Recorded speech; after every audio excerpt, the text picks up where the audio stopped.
Dar la bienvenida a este foro sobre lo que es la institucionalidad democrática. Esto es un ciclo que desde la Political Network for Values o Red Política por los Valores estamos llevando sobre las realidades de nuestro continente. Hemos estado analizando algunos casos, algunos elementos, y hoy, especialmente hoy, vamos a abordar el caso chileno. En el caso de Chile, pues resulta ser un país clave y referente en varios aspectos para todo lo que es este continente. Y lo que vemos en términos regionales es que de una manera más acendrada desde el año pasado, se vienen dando una Since last year, there's been a series of movements, actions that we believe are threatening the institutionality of democracy. We have seen movements that are very worrisome, that un lado a otro, y vemos cómo lo que está sucediendo este año también tiene que ver con lo que pasó el año pasado. Pero no solo eso, sino que lo que pasó en Chile el año pasado, pues vemos cómo se empieza a reflejar, a impactar en otros países, incluso en Estados Unidos.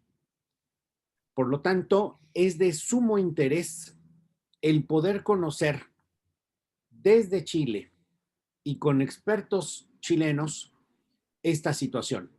Por eso es algo de llamar nuestra atención, nuestra reflexión, si lo que queremos es mejorar la vida y el presente y el futuro de nuestras naciones. Por eso, y para moderar esta mesa y presentar a los panelistas, que digo brevemente, Rojo Edwards es director de Ideas Republicanas y Álvaro Pessoa es filósofo y politólogo, me permito presentar a Carmen Domínguez, que nos va a conducir y va a llevar esta sesión. Ella es fundadora y miembro del Partido Republicano, abogada y profesora de la Universidad de los Andes. Así que, Carmen, quedamos en tus manos. Muchas gracias. Muchas gracias, Rodrigo. Muchas gracias y bienvenidos todos.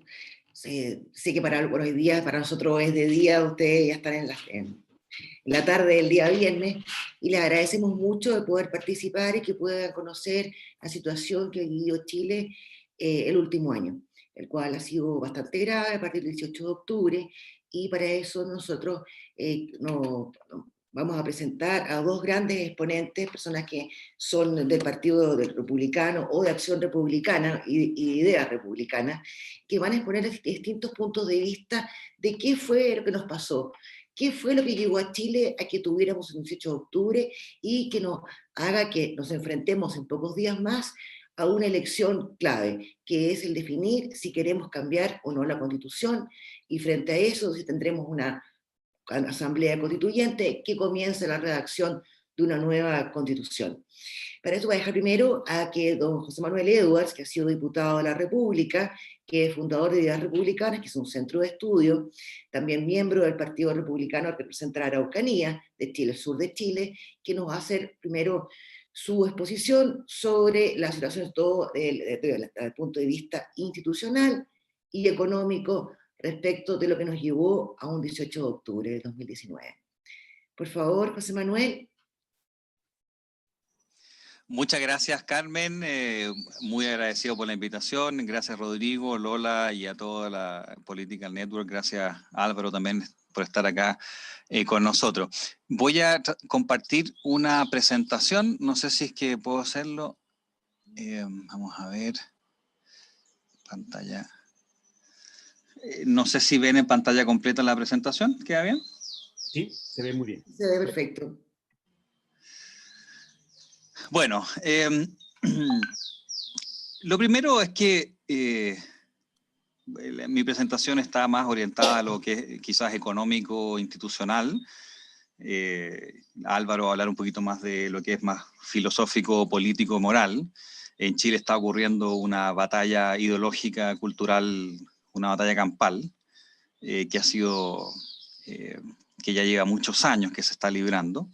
Y la verdad es que los sucesos que llegan al 18 de octubre son sucesos que pueden ser interpretados de muchas maneras, y de hecho muchos de nosotros ni siquiera lo veíamos venir. Para esta presentación yo quiero partir con la siguiente frase de, no sé muy bien cómo se pronuncia su apellido, pero Alexis de Tocqueville, supongo, que dice lo siguiente y que pone un poquito más, que le da un poco de contexto a lo que a juicio de muchos de nosotros está ocurriendo hoy día en Chile. Y es que dice, Tocqueville dice, la revolución fue diseñada para terminar con los remanentes de las instituciones de la Edad Media. Esto lo dice en 1850 o 1840. Pero esta revolución no parte en los países en que las instituciones estaban en su vitalidad completa y eran muy opresivas. Lo contrario, parte en países en que eran mucho menos sentidas. Y por lo tanto yo deduzco que el yugo es más intolerable donde en los hechos es más liviano. Yo creo que hay bastantes argumentos para presentar a Chile o presentar esta declaración del señor Alexis de Tocqueville como una buena interpretación de lo que hoy día está viviendo Chile. Y voy a fundamentarla. El año 1970, voy a hacer un recorrido histórico de los últimos 40 años. Chile era un país muy pobre. De hecho, en los índices de libertad económica peleaba con el Congo. El 2008 ya estábamos, como pueden ver, teníamos un índice bastante bueno, estábamos quinto en libertad económica en el mundo. Y eso significó que fuimos capaces de reducir la pobreza desde el 50% que teníamos en Chile en 1970 al 7,8% que llegamos hace un par de años atrás. Y ustedes pueden ver que durante todo el siglo XIX Chile se mantuvo en un ingreso per cápita de $2.500, y cuando parte la revolución liberal, la de los Chicago Boys, la de Milton Friedman, lo que ocurre es, con la excepción de la gran crisis del 82, es una expansión que se ve parada aquí el año 1997 con la crisis asiática, pero una expansión sin paralelo en la historia de Chile del ingreso per cápita que los chilenos estábamos recibiendo. Y ahí empieza lo que después se llama el milagro económico chileno, en que mejora la calidad de vida de todos los chilenos de una manera como nunca antes en la historia. Siempre se dice, bueno, pero muchas veces el crecimiento no va con mayores niveles de igualdad. Eso no es así en Chile. Si vemos, por ejemplo, los incrementos en los ingresos reales del 20% más pobre que lo tenemos acá, en estos 25 años se aumentan 4,4 veces, y el 20% más rico aumentan 2 veces. Y eso permite que el índice Gini baje de 57 puntos, ¿no es cierto?, de 0 a 100, a niveles de 48, que es cuando termina de mejorar la distribución del ingreso, el año 2006, cuando se empiezan a subir los impuestos y ciertas reformas que no permitieron que finalmente la igualdad siguiera mejorando como vivíamos en años anteriores. Pero la verdad es que decir que Chile es más desigual que hace 20 o 30 años atrás simplemente no es cierto, ¿no? Las cifras simplemente no lo aceptan eso. Y además no solamente Chile se pudo desarrollar, como decíamos acá, en libertad, en democracia, con crecimiento e igualdad, sino que también Chile tuvo una movilidad social que es la más importante, según la OECD, de todos los países de la OECD, en que el 23% de los hijos de padres que pertenecían al 25% más pobre termina siendo el 25% más rico. Es difícil de verlo, pero es básicamente 1 cada 4 jóvenes que pertenecen al 25% más pobre termina siendo el 25% más rico una vez que puede acceder, entre otras cosas, a la educación superior. En Chile la clase media se expandió a niveles insospechados. Nosotros teníamos un país en que 1 de cada 3 personas o 1 de cada 4 personas pertenecía a la clase media o estrato alto, para llegar a básicamente de 2 de cada 3 personas son parte de la clase media o los estratos más altos. Por lo tanto, hay crecimiento, hay libertad, hay democracia, hay mayores niveles de igualdad y hay niveles de movilidad social. Y eso es lo que hace que el presidente el día 8 de octubre, o sea, 10 días antes de la revolución del 18 de octubre, hace una declaración que yo no lo culpo, yo pensaba exactamente igual, por lo tanto, simplemente la digo como para que vean quizás lo perdido que estábamos en lo que podía ocurrir días antes. Esto es el 8 de octubre. El presidente Piñera dice en una entrevista a un medio internacional, en medio de esta América Latina convulsionada, veamos a Chile. Nuestro país es un verdadero oasis, con una democracia estable. El país está creciendo, los salarios mejoran. Lo que pasa en América Latina, Argentina y Paraguay en recesión, México y Brasil estancados, Bolivia y Perú en una crisis política muy grande, Colombia, etc. Esa declaración la hacía el presidente de Chile 10 días antes de la explosión del 18 de octubre. Entonces, ahora lo que voy a pasar a mostrarles es cuál ha sido el camino institucional y económico que hemos recorrido los chilenos desde hace 20, 30 años, que termina en la explosión del 18 de octubre y en el proceso de nueva constitución al más puro estilo bolivariano que hoy día tiene Chile. El proceso de construcción, voy a partir con la parte económica, después institucional. Como pueden ver de este gráfico, efectivamente Chile por muchos años creció a tasas que eran 2 o 3 veces, o 2, algo veces el mundo. En los años de Pinochet, Elwin, con tasas que llegaban hasta el 11%. Pero la tendencia es bastante difícil de no ver. Cada vez crecimos menos.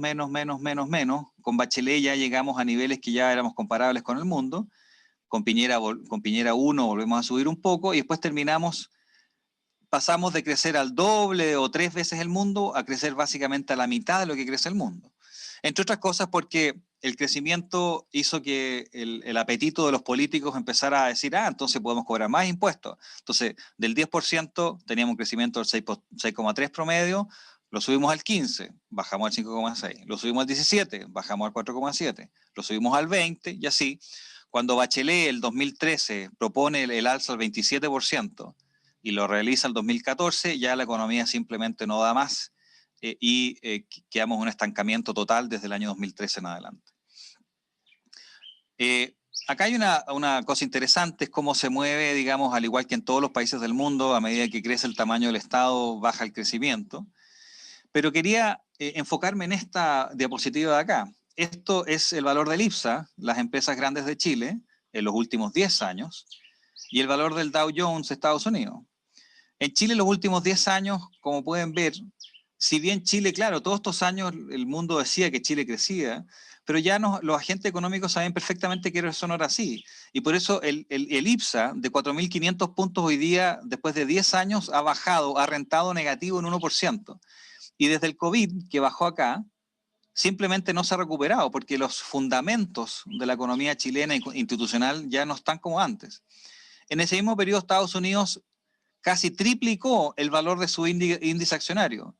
Y la caída del COVID, que se ve reflejada en esta bajada, ya prácticamente se recuperó porque los fundamentos de la economía siguen siendo los mismos que habían antes de la crisis. Podrán haber más o menos opiniones sobre el desempeño económico si gana Trump o ganará Biden, pero sí, la economía simplemente está respondiendo de manera completamente distinta que en Chile. Este es el crecimiento del Estado de Chile, que la verdad es que ha significado mayor interés de grupos de adueñarse el Estado y hacerlo cada vez más con más grasa y no con mejores servicios. Les doy un ejemplo, desde el año 2006, del año 2007, el gasto real en educación se triplicó de 4 billones de dólares en plata de hoy, dinero de hoy, a 12 billones de dólares, y la calidad de la educación se ha mantenido exactamente igual. Y no había un incremento ni siquiera de la matrícula escolar de educación superior. O sea, prácticamente ha crecido, pero a tasas mucho menores que antes. porque todo el gasto en exceso lo que ha hecho es básicamente generar grupos de interés que pelean por esos gastos del Estado. Y el 2014, ya el 2013 es cuando la presidenta Bachelet, en su segundo mandato, ya la sociedad internaliza que va a ganar, y vienen las 3 reformas que aniquilan la economía chilena, que fue la reforma laboral, la reforma tributaria y la reforma educacional, y ahí es cuando la inversión se desploma, generando lo que vimos en el crecimiento y en la decomposición, si usted quiere, de la estructura económica que había hecho tan exitosa a Chile. Pero obviamente la parte económica es una de otros procesos que son igualmente importantes. En Chile lo que está ocurriendo en realidad es que hemos ido perdiendo la batalla cultural. Esa es la batalla que hemos perdido, que se demuestra que tiene sus manifestaciones económicas, pero también institucionales. En estas diapositivas que tengo acá, ustedes pueden ver, la pregunta es ¿cuánta confianza tiene usted en las Fuerzas Armadas, Carabineros y la PDI? Estas cifras, claro, vienen de 40, pero si yo esto lo pusiera en los años 90, llegaba hasta alrededor del 70%. 2 de cada 3 chilenos confiaban en Carabineros, en la PDI, en las Fuerzas Armadas hace no tanto tiempo. La confianza en estas instituciones se desplomó. Ahora, básicamente 1 de cada 6, 7 u 8 personas confía en las Fuerzas Armadas, en Carabineros. Algo muy similar pasa con la Iglesia Católica. Estas cifras de 50% de confianza en la Iglesia Católica, años antes llegaba hasta 60, 70, pero hoy día está en 14. Se desmoronó completamente en la sociedad de la Iglesia Católica. Lo mismo pasó con las iglesias evangélicas. Y la verdad es que esto no es un problema de las Fuerzas Armadas o la Iglesia Católica. Es un problema de todas las instituciones. Acá está, por ejemplo, la confianza en los tribunales de justicia. Esta es la suma, este 8% es la suma de quienes muestran confianza, mucha confianza y bastante confianza. Los tribunales de justicia en Chile están completamente desacreditados. La televisión en un espacio de 5 años ha perdido credibilidad desde 24 hasta 8 puntos. Se desmoronó la televisión en Chile. La empresa privada y los empresarios están completamente desmoronados. Ya no hay ninguna confianza institucional. El Ministerio Público, la Fiscalía, prácticamente no tiene aprobación. Nadie cree en la Fiscalía, nadie cree en el gobierno, nadie cree en el Congreso, y para qué decir los partidos políticos. Miren a Carabineros, desde 57 puntos a 17. Miren las radios, que terminan siendo hoy día la institución más confiada, de 48 con mayor confianza, de 48 a 29. Entonces lo que ha pasado acá es que esta batalla cultural e ideológica ha redundado en un proceso de deconstrucción total de las instituciones que hicieron posible este milagro económico por tantos años de Chile, y que le dieron la estabilidad. El proceso de construcción es un proceso tremendamente potente. Ahora, acá les quería contar algunos procesos que se van dando, que permiten que esta deconstrucción ocurra, y esta falta de confianza en las instituciones y esta destrucción de la estructura económica que estaba incorporando gente al proceso económico, que cada vez hacía que más gente salga a la pobreza y grupos vulnerables y pasara a ser de clase media. Durante el gobierno, especialmente durante el gobierno del presidente Bachelet, hubo escándalos de financiamiento ilegal de la política, en derecha e izquierda obviamente, de meses, que destruyeron la institucionalidad. Casos de colusión empresarial, muchísimos, muy bullados, especialmente por la prensa, muy, muy bullados por meses y meses. Un fraude en Carabineros, sacerdotes procesados por abusos sexuales. Una experimentación de meses de violencia en el colegio público de mayor prestigio de Chile, que es el Instituto Nacional, por meses tomado con bombas Molotov, paralizando el tránsito de la principal arteria de Santiago, que es la Alameda, Bernardo Higgins, la calle más importante de Chile, permanentemente parada, tomada. Y desde el Instituto Nacional empieza también el movimiento a crecer para el 18, previo al 18 de octubre. Las barras bravas de los equipos de fútbol, con una organización tremendamente fuerte, las bandas de narcotraficantes. Chile, en tema de drogas, realmente la situación ha empeorado muchísimo. Bandas de portonazos, que son bandas de ladrones, grupos anarquistas. Y todo esto con un gran telón de fondo, que es el terrorismo en la Araucanía. Para que ustedes sepan, lamentablemente en Chile tenemos células terroristas muy potentes. en Chile existen territorios en que el Estado no puede entrar. Los censistas no pueden censar. El Servicio de Impuestos Internos no puede ingresar. El CENSE para programas sociales no puede ingresar. E INDAP, el Instituto de Desarrollo Agropecuario, no puede entrar, el Ministerio de Agricultura.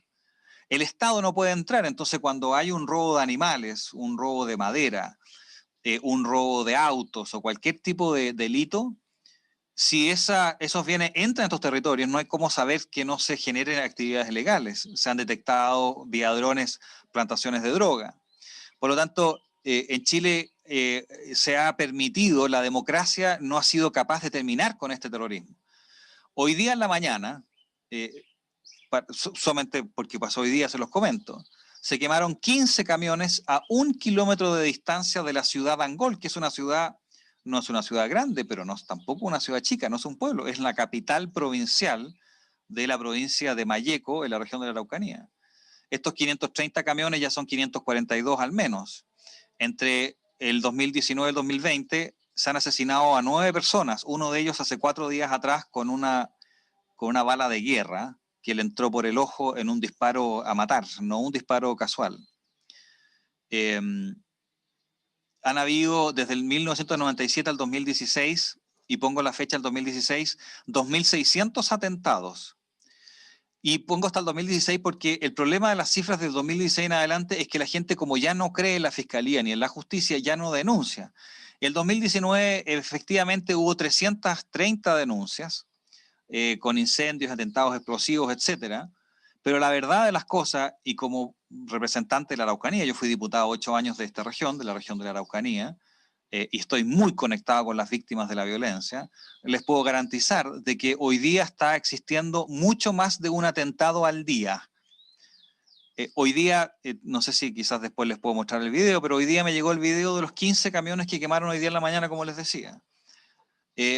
Así y todo, las denuncias con fiscalía están creciendo a números bastante altos. Entonces, el Estado de Derecho, el respeto a la autoridad, la posibilidad de Carabineros de entregar orden, de las Fuerzas Armadas, hace mucho tiempo que está socavada, entre otras cosas, por la situación de terrorismo que tenemos en la región de la Araucanía.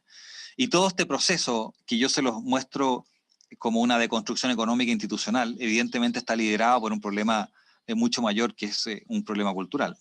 Así las cosas, llegamos al estallido social y de violencia, porque lo que pasó el 18 de octubre fue un estallido de violencia.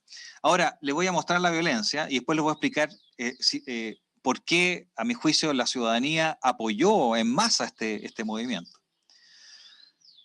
El 2013, como les decía, llegaron las reformas de Bachelet. ¿Y qué es lo que pasó en la sociedad chilena, en la familia chilena? El ingreso por persona, que venía aumentando fuertemente hasta el 2013, con la reforma tributaria, con la reforma educacional y con la reforma laboral, hizo que Chile ya no creciera, como vimos hace unas gráficas atrás. Y durante 6 años el ingreso por persona no creció. Entonces Chile, los chilenos y la clase media estábamos acostumbrados a que si nos endeudábamos, por ejemplo, para comprar un televisor, los ingresos iban aumentando. El hijo salía de la universidad, tenía más ingresos, podíamos pagar el televisor. Después nos endeudamos con el auto, pero resulta que ya los ingresos no siguieron subiendo. Entonces, las expectativas de la clase media se separaron fuertemente hace 6 años atrás y nos quedamos con una clase media completamente endeudada. Y obviamente que después del estallido de octubre y la pandemia, el ingreso per cápita bajó y retrocedimos ya 10 años. Y la pobreza pasó algo bastante similar. Fíjense que el año 2015 aquí dice que bajó la pobreza. Esto no es así. La fuente de esta información es la encuesta CASEN. Me tocó estar como parlamentario en la Comisión de Desarrollo Social, porque Bachelet, cuando se dio cuenta de que la desigualdad había aumentado, el coeficiente de Gini, y la pobreza había aumentado con sus reformas, lo que hicieron fue cambiar la metodología de medición de la pobreza. Y de esa manera, y descontinuaron las cifras que venían dándose con la metodología anterior. La pobreza desde 2013 en adelante aumenta. Esta baja es simplemente por un cambio de metodología que se ve. Y por lo tanto, cuando nosotros hoy día decimos que creemos que la pobreza va a aumentar al 14%, que todavía son niveles mucho más bajos que los que vemos en países vecinos, probablemente incluso sea más alta porque va a depender de la metodología con la cual lo midamos. Bien, con esto de fondo, ¿qué es lo que pasó el 18 de octubre? Y quiero con esto destruir completamente el mito de que esto fue algo espontáneo. Esto no fue espontáneo. De las 136 estaciones de metro que hay en Chile, 25 fueron totalmente quemadas hasta que quedaron solamente cenizas. En 6 días, pero la verdad es que la gran mayoría, no sé si 20, 22 de ellas, fueron en los 2 primeros días. Una manifestación espontánea quemará una estación del metro, 2, pero no 20 en 2 días o 25 en 6 días. El 90% de las estaciones del metro tuvo algún atentado, o la quemaron, o la inutilizaron, o quemaron los trenes, o la dejaron en estado prácticamente inutilizable. De hecho, el metro no se pudo utilizar por mucho tiempo. Hubo 23 muertos hasta el 11 de noviembre y hubo 950 carabineros que fueron lesionados con lesiones graves o gravísimas. Esto es lo que estaba ocurriendo cercano al 18 de octubre. Pero la violencia se mantuvo a tal nivel que al 19 de diciembre, el 20% de todos los supermercados grandes de Chile, me refiero a los supermercados, no a los mercados de barrio, a los supermercados, el 20% todavía no podía reabrirse de los saqueos y las quemas que ocurrieron al 19 de diciembre, 2 meses después. El 6 de octubre, Walmart comentaba que había sufrido 400 saqueos y algunos de los locales habían sido saqueados hasta 16 veces. Al 19 de diciembre todavía teníamos comunas en que no tenían ningún supermercado y en este caso también ninguna institución bancaria. Al 19 todavía seguíamos con un problema de abastecimiento bastante grande respecto a la cantidad de supermercados abiertos. Y digo supermercados, pero en realidad estaban quemando de todo. El supermercado era uno más. Se quemaban edificios, se quemaban strip centers, se quemaban pymes. Una gran cantidad de pymes en Chile quebró por la violencia. Este fue el Chile en el cual el 15 de noviembre, o sea, casi un mes después del 18 de octubre, con esta situación, con Chile en llamas, y literalmente, con esto quiero decir, soy literal, con incendios en cada una de las capitales regionales de todo Chile. Si usted va a Iquique, en el norte de Chile, usted puede ver que hay alrededor de 15 cuadras completamente quemadas. En el centro de Iquique. Me tocó estar en Punta Arenas, la ciudad más al sur de Chile, a principios de febrero, y habían quemado 3 edificios el día antes que me tocara llegar, que fue cerca del 1 de febrero. Bueno, el 15 de noviembre, con Chile en llamas y temores de perder la democracia, la derecha gobernante entrega la Constitución a cambio de la promesa de paz que le entrega la izquierda. Y como consecuencia se crea el Acuerdo por la Paz y la nueva Constitución. Evidentemente que la izquierda apoyaba la violencia y, entre otras cosas, la sociedad apoyaba en general los hechos de violencia porque la sociedad también estaba sufriendo. Entonces, el 55% de los chilenos a esta fecha apoyaba las manifestaciones incluso si tuvieran violencia de por medio. Y esa fue una complicación evidente y lo que lleva a este Acuerdo por la Paz y la nueva Constitución. No hay nada legítimo en este acuerdo. Este acuerdo se hizo con Chile en llamas con una pistola en el pecho. Evidentemente, la paz no llegó, pero después llegó la pandemia. Y el verano, febrero y la pandemia lograron que esta violencia parara. Pero como muestra nuestro, al menos, índice económico que tengo acá, eso no implica que haya una perspectiva, al menos económica o institucional, de mejora. Porque todos sabemos que es perfectamente posible, como ven acá, en la esquina de abajo, que la violencia vuelva. Y por eso es que el deterioro económico se puede ver con bastante claridad en lo que valen hoy día la sumatoria de todas las empresas del IPSA. En conclusión, el proceso de deconstrucción parte con el periodo más exitoso de Chile en la historia, desde los años 80 hasta el 2013. Un éxito completamente inconveniente para el socialismo, porque lo que triunfó en Chile fueron los Chicago Boys y Milton Friedman, las ideas de la libertad. Pero comienza al poco andar una decomposición progresiva de las instituciones económicas y sociales, la cual se agrava a tasas muy decrecientes cuando llega el segundo gobierno de la presidenta Bachelet. Y el país se estanca el 2013 cuando ya se sabe que Bachelet va a ganar la elección. Y la familia chilena, que estaba acostumbrada a un ritmo mejor de calidad de vida, ve sus aspiraciones frustradas, completamente endeudada, por estas reformas de corte socialista, tributaria, laboral y educacional paralizan completamente al país. Pero la izquierda es exitosa en traspasar la responsabilidad al modelo que ellos llaman neoliberal, porque el poder que tienen en la prensa, en la justicia, en la fiscalía y en el aparato público en general, no encuentra resistencia equivalente en sectores democráticos y defensores de la libertad. Es un proceso de composición que Álvaro va a comentar en mayor detalle, que viene mucho antes.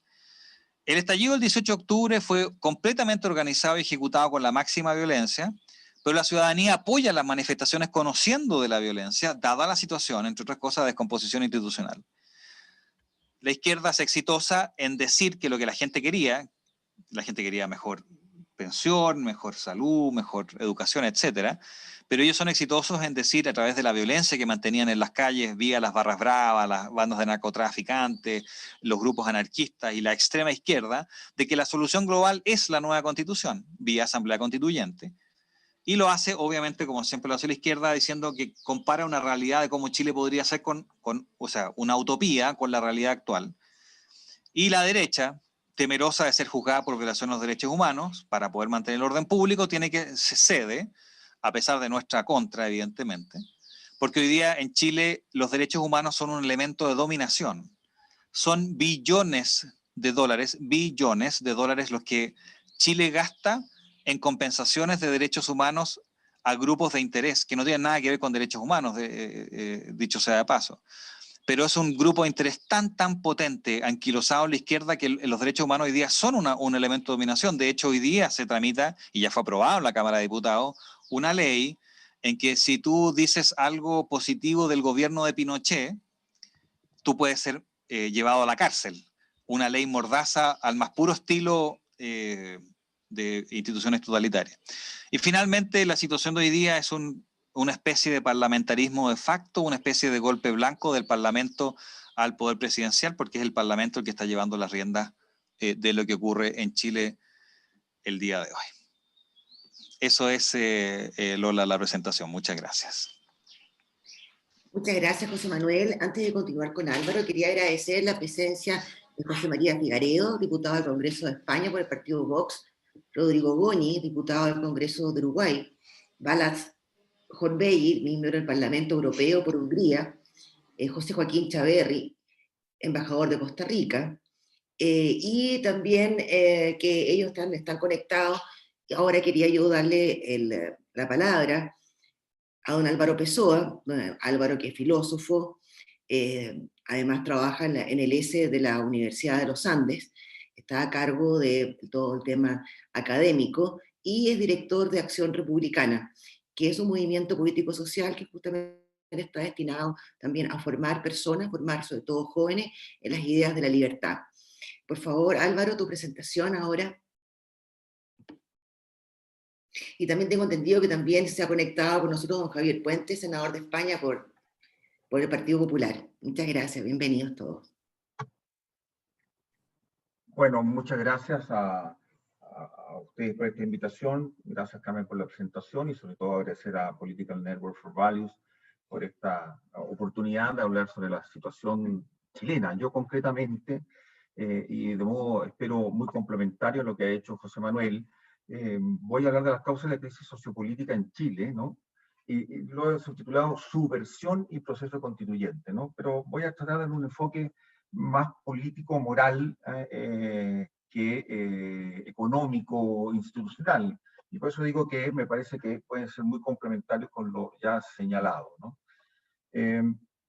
Vamos entonces en terreno. Permítanme hacer algunas aclaraciones necesarias, ¿no? Por lo menos para introducir el tema, en lo que voy a tener grandes concordancias con lo que ha dicho José Manuel, así que iré rápido. Nosotros hemos vivido, y sobre todo aquel hecho que relata José Manuel del 18 de octubre de 2019, no solo eso, pero ese momento de estallido de violencia delictual y terrorista, hemos vivido un proceso de subversión, ¿no? Del orden sociopolítico, económico chileno, ¿no? Y las cifras dan cuenta de eso, ¿no? Y este proceso fue planificado, tiene fases previas y han sido pacientemente trabajadas durante años. El fenómeno de la Araucanía, que menciono aquí como ejemplo, es Uno de ellos, tal vez el más importante y el de más larga data, ¿no? Más visible, que se puede hacer mayor trazabilidad, pero no es el único, ¿no? El mismo José Manuel mencionaba el caso del Instituto Nacional, podríamos hablar de la Universidad de Chile, de la Universidad Católica, donde hay muchos hechos que van mostrando cómo se van corriendo las barreras de la acción violenta, cómo ante la inacción o la debilidad de la reacción de las autoridades, no solamente de la policía y de las autoridades políticas del Poder Ejecutivo, sino también de las autoridades de distintas instituciones, se va dejando un precedente, un antecedente de que la violencia es una forma concreta de ejercer presión y lograr objetivos en el mundo político, en el ámbito de las ideas también, ¿no? Por supuesto, y no me detendré en esto porque nos llevaría a otro análisis, todo lo que ocurre en Chile está inserto en un fenómeno de alcance mundial, ¿no? Ya hemos visto cómo, sobre todo la última década, ¿no? Que va de 2010 a 2020 aproximadamente, ha visto muchas subversiones, intentos revolucionarios, levantamientos masivos, ¿no? Y por todo el orbe, ¿no? No es un problema únicamente chileno, pero vale la pena tenerlo a la vista, ¿no? Muy en la cuerda de lo ya señalado, hemos visto una descomposición gradual del orden público y un manifiesto debilitamiento de la autoridad. La semana previa al 18 de octubre de 2019, el argumento, voy a decir, inmediato, ¿no?, para empezar a subvertir el orden fue un aumento en la tarifa del metro de Santiago, un aumento de 30 pesos chilenos, equivalentes aproximadamente, para darle un orden de magnitud a ustedes, a 4 centavos de dólar, ¿no? Y esto fue tomado por la izquierda más radical, ¿no? Movilizó a la juventud y empezaron a saltarse las barreras, los torniquetes de entrada de las estaciones del metro durante varios días consecutivos, ante una, diré yo, muy abismante inactividad de la autoridad política policial al respecto, ¿no?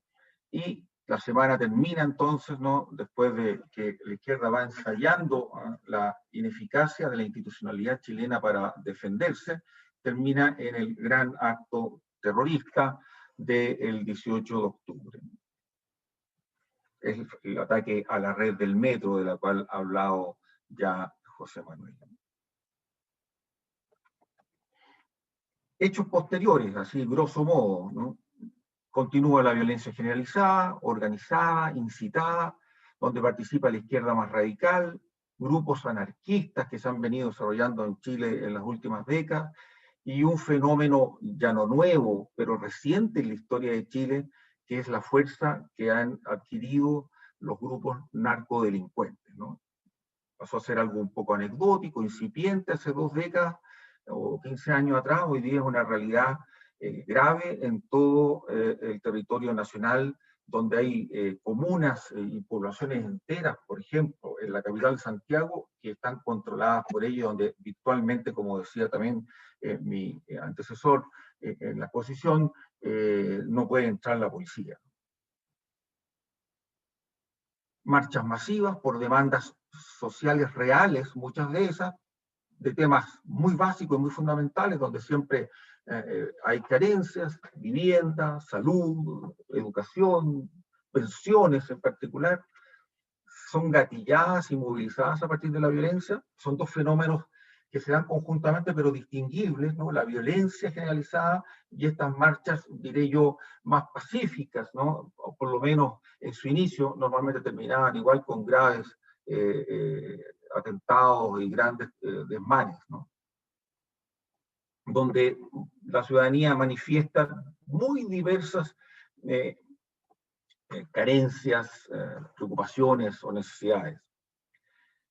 Hay una acción de apoyo a todo lo que está ocurriendo en ese minuto muy significativo, ¿no? que fue uno de los fenómenos que más llamó la atención junto con la violencia, ¿no? Que era el primero, el apoyo que en los medios de comunicación y a través de redes sociales obtenían estas acciones, ¿no? Ya sea la violencia, ya sea las protestas, ¿no? La televisión abierta chilena en esto marcó un hito, ¿no? Y es parte de esa guerra ideológica o esa batalla ideológica que en algún sentido se ha perdido en Chile en los últimos 30 o 40 años contra la visión izquierdista de la sociedad, ¿no? Bueno, viene un colapso de las fuerzas de orden y seguridad y queda muy expresada en distintas ocasiones, a diario, en grandes y pequeñas episodios, la debilidad gubernativa, ¿no? Esto es, como decía también José Manuel, una suerte de golpe de Estado blanco, y el gobierno hasta el día de hoy, cuando digo el día de hoy no es una forma de decir, es algo literal, demuestra tener una gran debilidad, está muy amenazado, capturado por los temas de los derechos humanos, como fue mencionado, y con un apoyo ciudadano bajísimo. Y, entre tanto, la ciudadanía, todos los chilenos, me atrevo a decir, algunos más que otros, según el lugar en que viviesen, durante todo este periodo inerme, ¿no? Inerme porque realmente las fuerzas policiales colapsaron y no eran posibles de generar el control necesario de la violencia.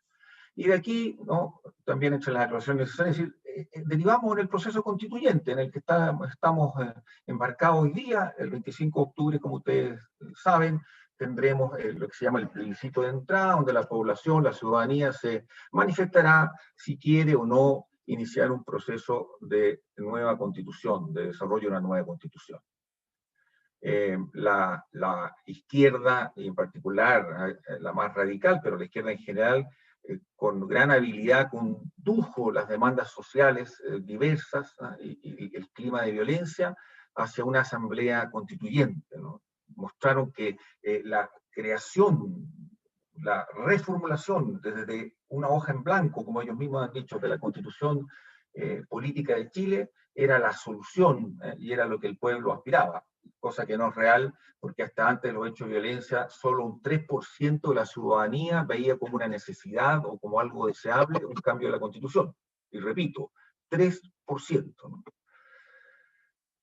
Hay una noche de terror, ¿no?, que es la del martes 12 de noviembre, donde hay una escalada de gran violencia, que parece que la democracia va a colapsar y ser incapaz de autodefenderse, y desde allí se inicia un largo pero apretado camino de reuniones, contra reuniones, y finalmente la madrugada del 15 de noviembre se produce una abdicación de las fuerzas políticas de gobierno y del Congreso en general, y aceptan como salida a este grave crisis político-institucional ir, encaminar al país hacia un proceso constitucional, ¿no?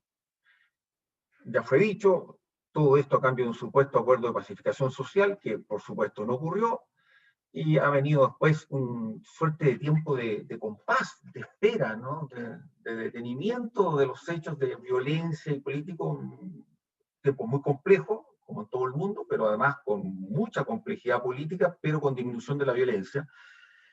Y esta realidad estamos empezando a ver que cambia. En las últimas semanas se ha liberalizado un poco más los confinamientos pedidos o forzosos por el COVID, y ya empezamos a ver cómo la violencia empieza a crecer, y finalmente tenemos este plebiscito en 10 días más, que originalmente era en abril, y que veremos en qué termina, ¿no? Pero de ganar la opción apruebo, es decir, iniciar un proceso, ese proceso durará, ya está claro, al menos 2 años, probablemente más de 2 años, que van a ser de gran disputa nacional, de ideas, de conflictividad y de incertidumbre, ¿no?, con todo también su legado o huella de consecuencias económicas y laborales, ¿no?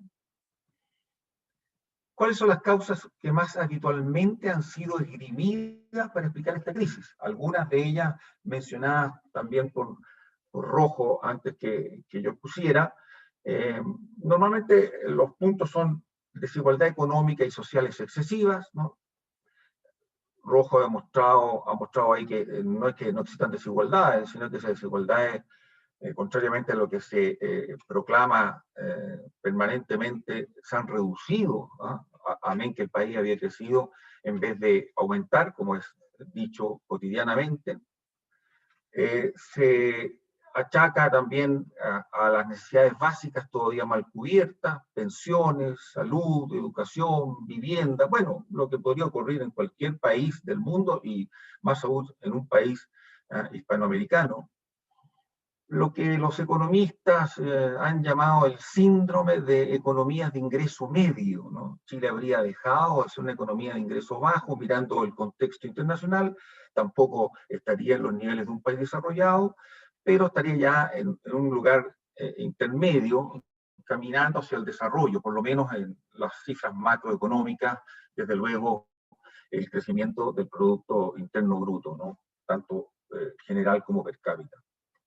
Y esto generaría nuevas y más altas aspiraciones y expectativas en la ciudadanía, amén de que, también como fue mostrado por Rojo, ha crecido la clase media, ha habido una emergencia de una nueva clase media que antes era derechamente clase baja, clase pobre, ¿no? Y esta tendría, por supuesto, se le abriría un campo de amplio de expectativas que no tenía hasta hace pocos años, y ese deseo, esa ansia es muy grande, amén de un temor a volver a la pobreza, ¿no?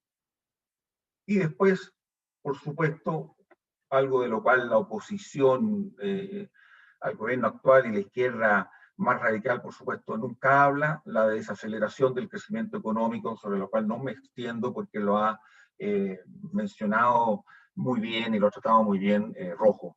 Pero aquí hay que agregar también que Chile ha tenido una fuerte y bastante desordenada proceso de inmigración al país, ¿no? En los últimos años han entrado cerca de 2 millones de inmigrantes y por supuesto eso también ha desestabilizado un poco el funcionamiento de la economía, ¿no? Entonces uno ve que se han tomado una serie de medidas que van contra el crecimiento económico y el crecimiento del empleo, y por otro, esto se profundiza con la llegada de inmigrantes, en lo cual no hay ningún problema, ¿no es cierto?, pero ha sido completamente indiscriminado, desordenado.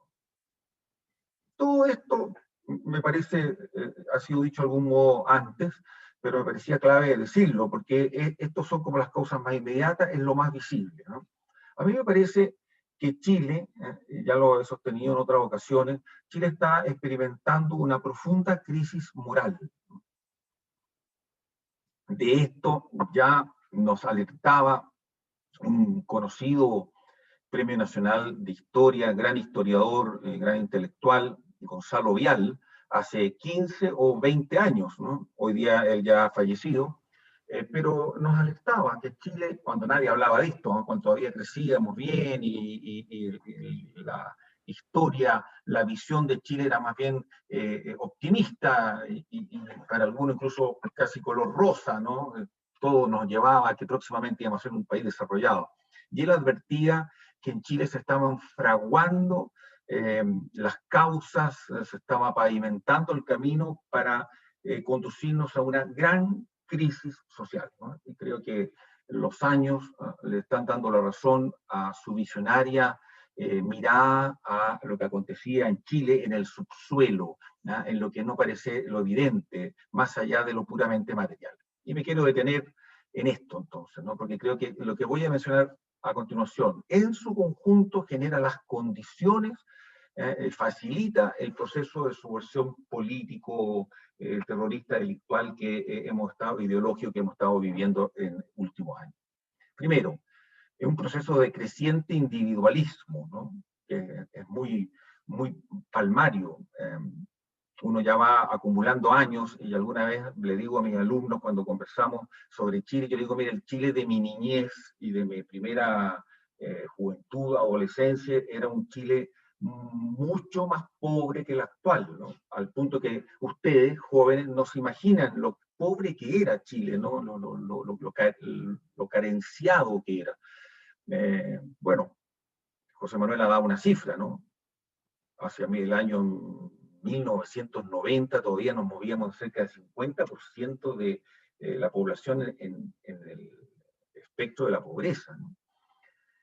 Pero, y esta es la contraparte de lo que suelo mencionar, era un país más amable, ¿no? Donde se conversaba más, salvo el tiempo álgido de la Unidad Popular, que también fue un proyecto revolucionario.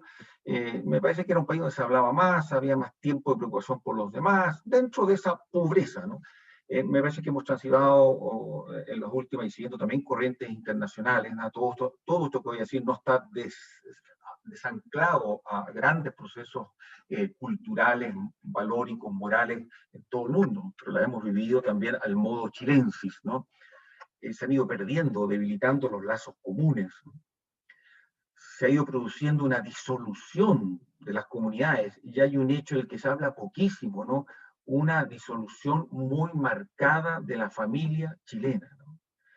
Estoy seguro, ¿no? Y esto es digno de hacer un estudio sociológico, quiero decirle, poner encuestas o entrevistas en profundidad para ponerle números, ¿no? Pero me parece que desde el punto de vista de un análisis, ni siquiera se requieren esos números, sería solamente para validarlo, que gran parte de ese contingente de jóvenes, incluso de jóvenes menores de edad, que se prestan, que son utilizados para quemar, para saquear, para violentar, pertenecen a grupos familiares destruidos, inexistentes o profundamente disfuncionales y dañados, ¿no? Hay un daño muy profundo a la familia que atraviesa transversalmente la sociedad chilena, ¿no?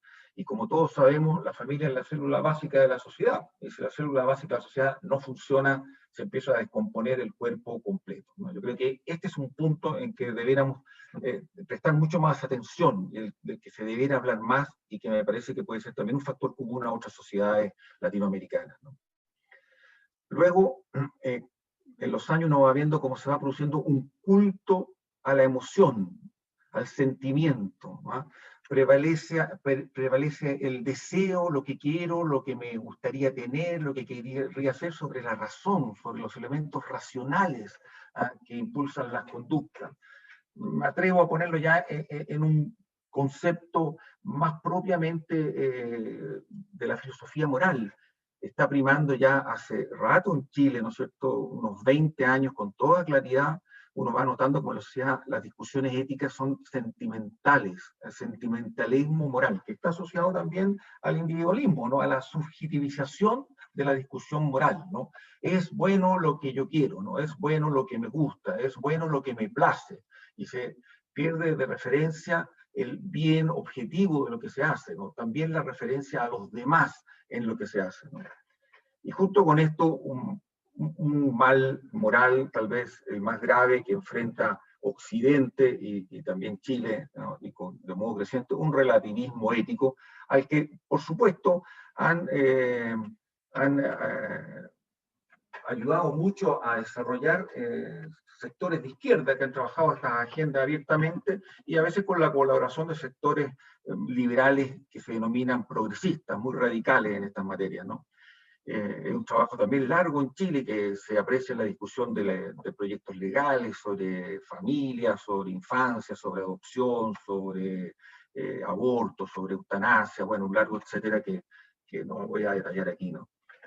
Bueno, el relativismo ético termina con la dilución de los principios y los valores morales previamente existentes, ¿no?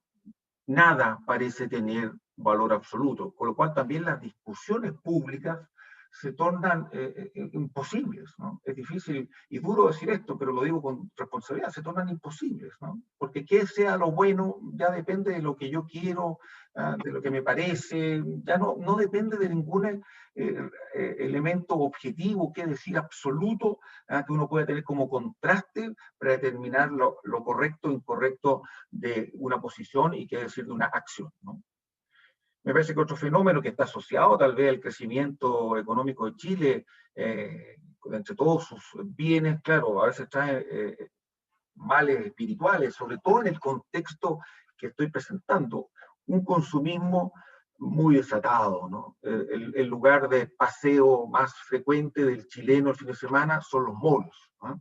Y para el que no haya estado en Chile, el mall chileno fue una copia bastante cercana del mall de Estados Unidos de Norteamérica, ¿no? Y ahí familias, y no estoy hablando de familias adineradas, familias de toda condición, pasan días enteros el fin de semana consumiendo, ¿no? Caminando, comprando, comiendo. Es el moderno, el contemporáneo materialismo, ¿ah? Que también ha socavado la espiritualidad, ¿ah? Y no, cuando hablo de espiritualidad no solamente hablo de religión, la relación con la realidad sobrenatural, hablo de una visión espiritual de la vida y no solamente material. Yo creo que esto ha socavado mucho también el modo en que los chilenos en general se aproximan a la realidad, a la vida personal y a la vida en común. Un fenómeno íntimamente asociado con los anteriores. Hemos cultivado, se ha desarrollado también en los últimos 30 años aproximadamente en Chile una devoción a los derechos. No hay político que no hable de derechos e invente nuevas posibilidades de derechos y ofrezcan novedosas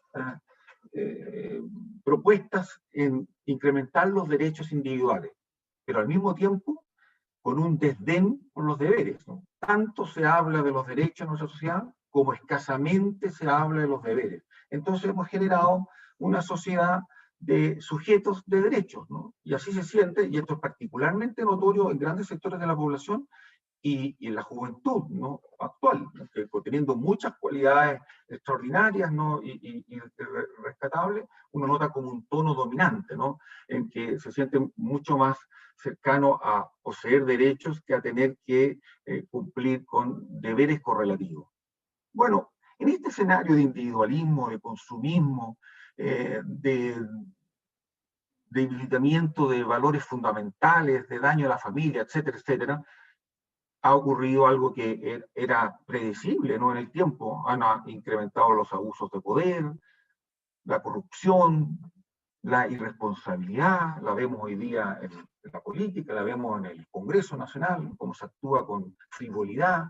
La vida se ha hecho farándula en cierto sentido, está pasando con la política. Hoy día los políticos, algunos de los que aparecen con más posibilidades de eventualmente ganar una futura elección presidencial que tenemos en un año por delante, hacen su campaña en los programas matinales de farándula de la televisión chilena o los programas de la noche después del noticiero, también de farándula, ¿no?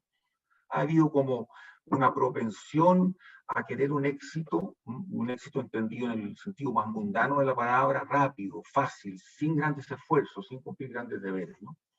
Ahora, ¿qué ocurre? Que los liderazgos actuales, no todos, pero muchos están más o menos influenciados por estos fenómenos socioculturales, ¿no? Nuestros líderes no escapan, son parte de la sociedad. Muchos de ellos, sobre todo los grupos más jóvenes, han sido formados en todo este proceso.